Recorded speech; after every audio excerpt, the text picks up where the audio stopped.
شرع الله. الشعب يريد تطبيق شرع الله. الشعب يريد تطبيق شرع الله. الشعب يريد تطبيق شرع الله. الشعب يريد تطبيق شرع الله. الشعب يريد تطبيق شرع الله. الشعب يريد تطبيق شرع الله. الشعب يريد تطبيق شرع الله. الشعب يريد تطبيق شرع الله. الشعب يريد تطبيق شرع الله. الشعب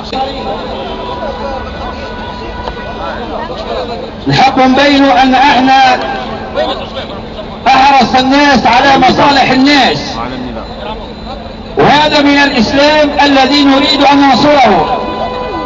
لا نريد ان نعطل احدا، لا نريد العنف، لا نريد الفوضى، لا نريد قطع الطرق. فامتثلوا يرحمكم الله، لا تقطعوا الطريق، لا تقطعوا الطريق.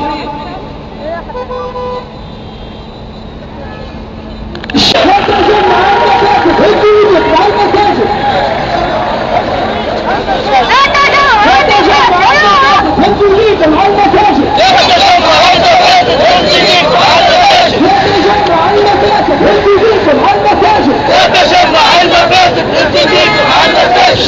يريد تطبيق شرع الله. الشعب يريد تطبيق شرع الله. الشعب يريد تطبيق شرع الله. الشعب يريد تحكيم شرع الله.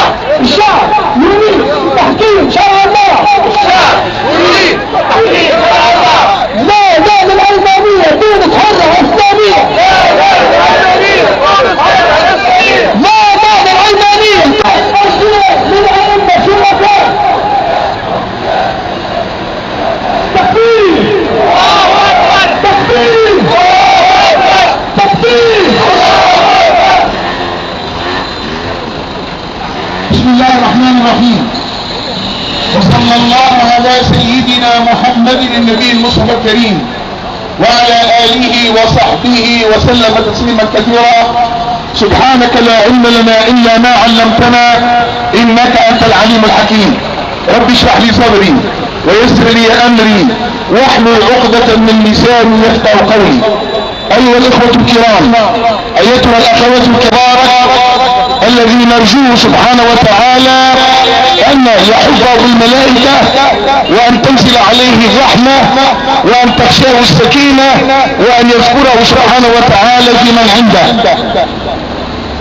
كما قال الشيخ رضا بارك الله فيكم، ما نحسن توصل الطريق على الخيام المرمي. أول ملاحظة بإذن الله سبحانه وتعالى بظلة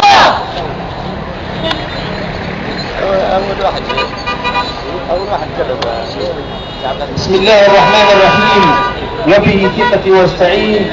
أيها الإخوة الكرام، أيتها الأخوات الكريمات، السلام عليكم ورحمة الله تعالى وبركاته. الكلمة اليوم لأول مرة مش نتكلم باللغة الدارجة باش يفهمونا، وخيالي باش نتكلم بالمنطقة متاعهم هما، والمنطقة متاعهم هما أولا اسكن هما يكونوا عارفين من خلال حديثنا. بس يقولوا هل الأئمة هؤلاء من أين جاءوا وماذا يملكون وما هو تأثيرهم في صفوف الشعب؟ نحن نقول وهي الملاحظة الأولى في كلمة هذه، نحن نقول أن الأئمة هؤلاء من هذا البلد الطيب المبارك، وأن هؤلاء الأئمة من خريجي الكلية الزيتونية للشريعة وأصول الدين ومن الجامعة الزيتونية ومن أهل التخصص في العلوم.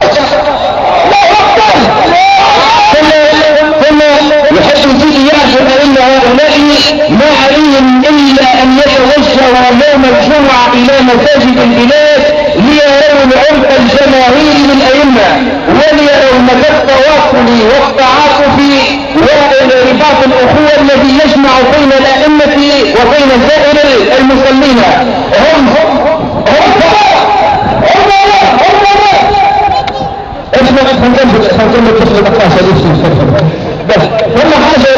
حاجة مهمة